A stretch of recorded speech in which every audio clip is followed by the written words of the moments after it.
What's up, y'all? I just want to show you something that I figured out like recently. Um, that I've been like paying attention to for quite a long time, but I guess maybe I didn't have any better explanation to come at this like right now as I'm coming with this. So it's like like with tropical versus sidereal astrology, right? I just wanna show you a little bit of something real quick because you may look at like your tropical astrology, right? Or and then you see your birth chart, like you see everything, you see your sun, moon, and ascendant, right? But then you look at your sidereal astrology, right?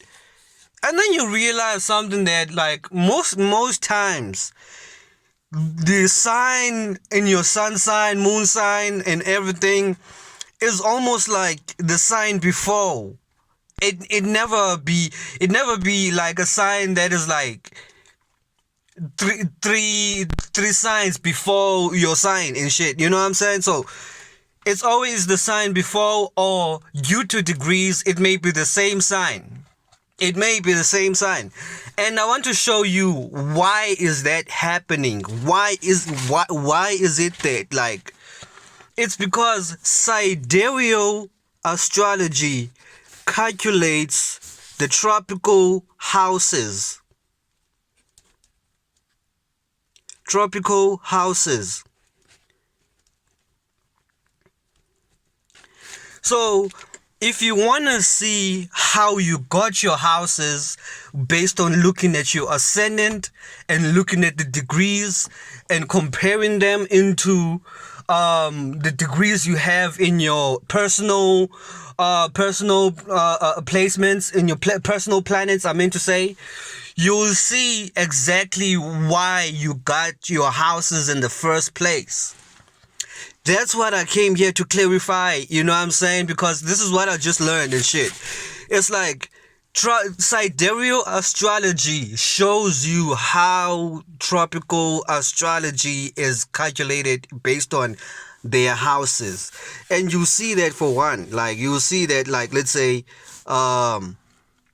for example you are an 8 degrees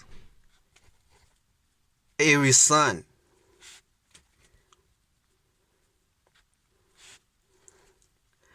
and let's say you are at 12 17 or 18 degrees. You see this 18 degrees, let's say Taurus moon. Yeah, let's say Taurus moon.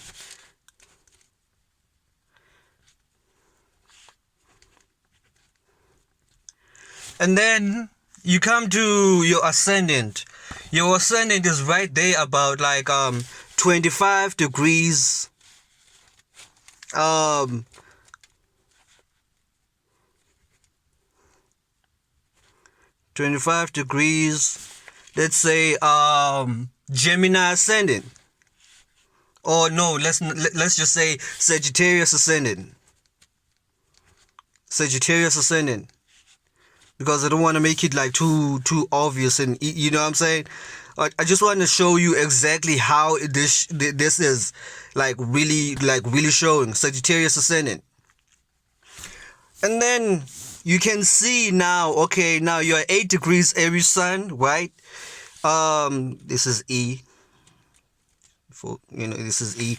And then you're 18 degrees Taurus moon, and then you are 25 degrees Sagittarius ascendant. That's your first house. You know what I'm saying? That's your first house. So now you want to see how you will find your sun house, your Aries sun. Where does it fall into the house? Into the house when you look at your ascendant, right? And then look. Let's say you calculate you as Sagittarius ascendant. Now from Sagittarius, up until like you go into like the fifth house. That's where you'll find Aries at. So let's go, like, let's say your Aries house is going to be like it's going to be like in around about 29 degrees, something like that, like, or let's say like maybe 27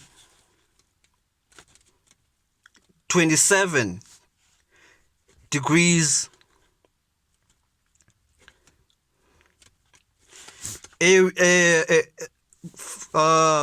Aries in the fifth house.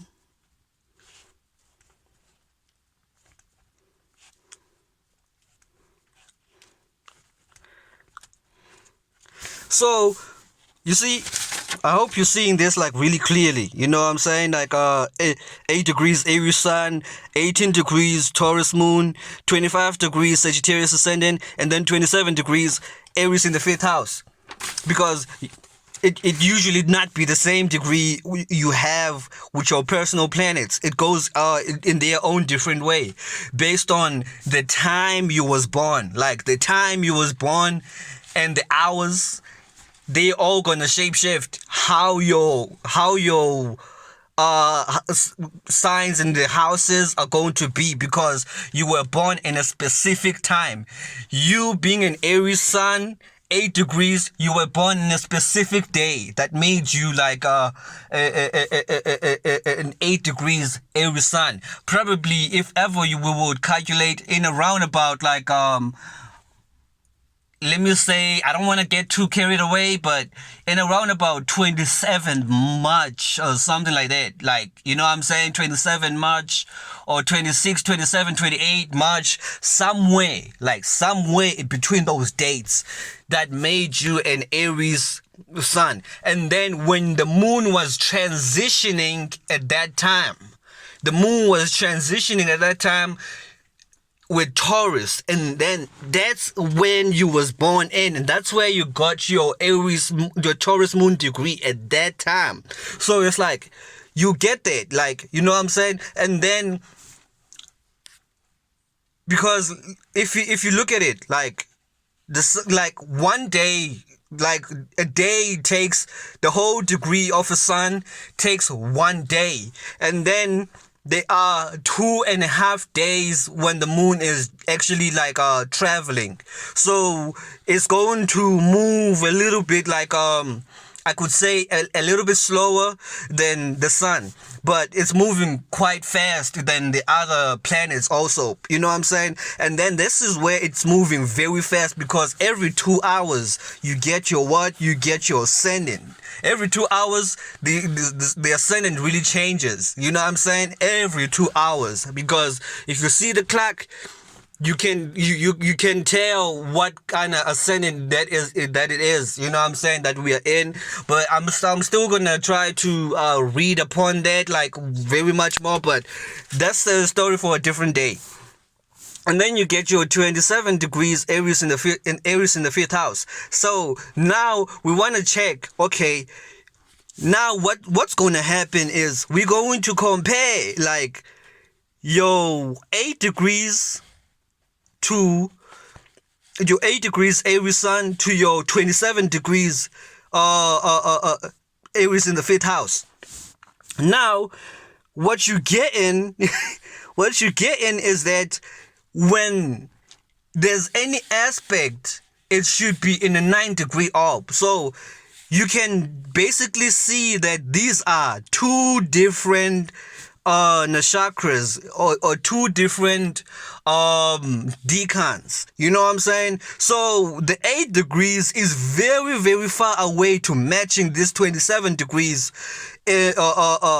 Aries in the fifth house. So if ever we want to see that what house your sun will fall in, you will see that, okay, if we count like in between 9, you'll see like 8, 9, 10, 11, 12, 13, 14, 15, 16, 17, And then you see like, okay, that I'm way far away. You know what I'm saying? I'm way far away. So there won't be any aspect. So it will show you exactly, for you to be a sun in the fifth house, you will have to at least fall into closely in that degree. Like, I would say be a 28 degree or 27 degree, you know, 27, 28, 29, for you to be actually be a sun in the fifth house. But you didn't quite make it to that Aries fifth house. So now your sun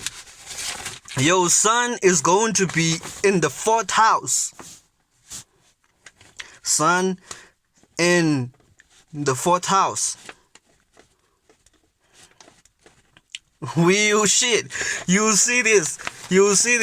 You know, so you see this. Like, your sun is going to be in the fourth house. I'm telling you, your sun is going to be in the fourth house.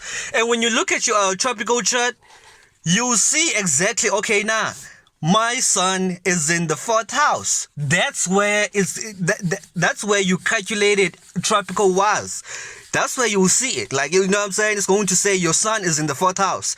Before you even check your natal chart, if you just know your degrees, but basically when you're checking like through your chart, maybe through a circle or whatever, through a table form, you'll see it. Like, it will basically say that, okay, now your sun is going to be in the fourth house. So let's go on. Now let's go into the sidereal part of astrology. You know where your sun will fall at? Just because your sun is in the fourth house, which you got Pisces there, sidereal astrology will tell you that your sun sign is in Pisces. It will tell you that your sun is in Pisces when you go look at your sidereal astrology. And why is it saying that? It's saying because it's calculating the very same fact you got your sun in the fourth house in tropical astrology. So it's basically all the same. Like, it's basically the same shit. Like, you know what I'm saying? I hope you can see this because, yeah, it's basically going to say your sun is in Pisces just because your sun is in the fourth house, because your sun falls into the fourth house of Pisces in tropical astrology. So these parts of astrology, they all interact with each other. They are not different. They are not different. The only thing you will quite say is that your Aries sun is in the fourth house, backed and supported by the Pisces energy that you got there. So you being an Aries sun in the fourth house is that you're going to act your cardinal fire, initiating, creating your new way of seeing and feeling about something, bringing new things into existence, into the house of home, domestic issues and everything. So this, you may be quite, and then you got Pisces there. So you will be very creative, you'll be very illusionary, you'll be very dreamlike.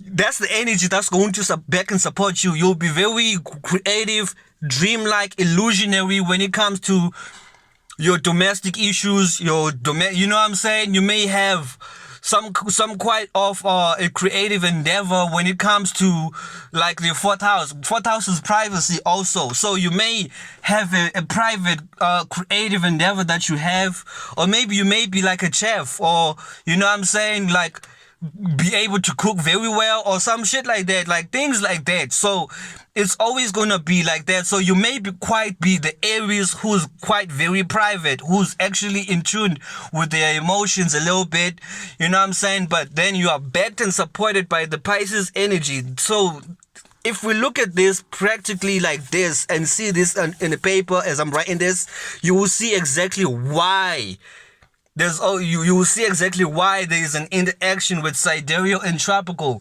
But where I'm trying to get it, like, I don't want people to get into that thing where they say their sun is in Pisces and make it that be their own astrological sign. No, no, no. Hell no. No, it's not, you know what I'm saying? Just know the reasoning, the right reasoning behind it. Like not getting lost into saying that is your actual sign. No, there's a back and supported energy with that. Even with tropical astrology, it just shows you exactly what's going on. You know what I'm saying? So you can't be lost into that whole spill of like seeing your tropical. You know what I'm saying? They both can get confused, you know what I'm saying, if ever you interpreting them very wrongly. But where I'm trying to get it, like, is this thing of tropical, of sidereal astrology. We should make sure we don't follow lost stars right here. We should make sure, okay, now you keep it intact. Like, you keep it intact and know the line of reasoning of everything that is happening whenever you're seeing your birth chart. You know what I'm saying? So, yeah, I hope this helps. I hope this really clarifies everything, because there's something that has been long going, that I observed for years. But like, let's get that straight. Like, let's get that straight. Whenever look at astrology in a very unbiased way, and then you'll be straight. Otherwise, I hope this helps. I'm gonna get this on YouTube also. I hope this actually is clear enough to be seen, and you know what I'm saying. But anyway, I don't give a fuck. But yeah, it's very clear. But yeah, I hope everything this helps. You really see it. Shout out to y'all, man. Shout out to y'all.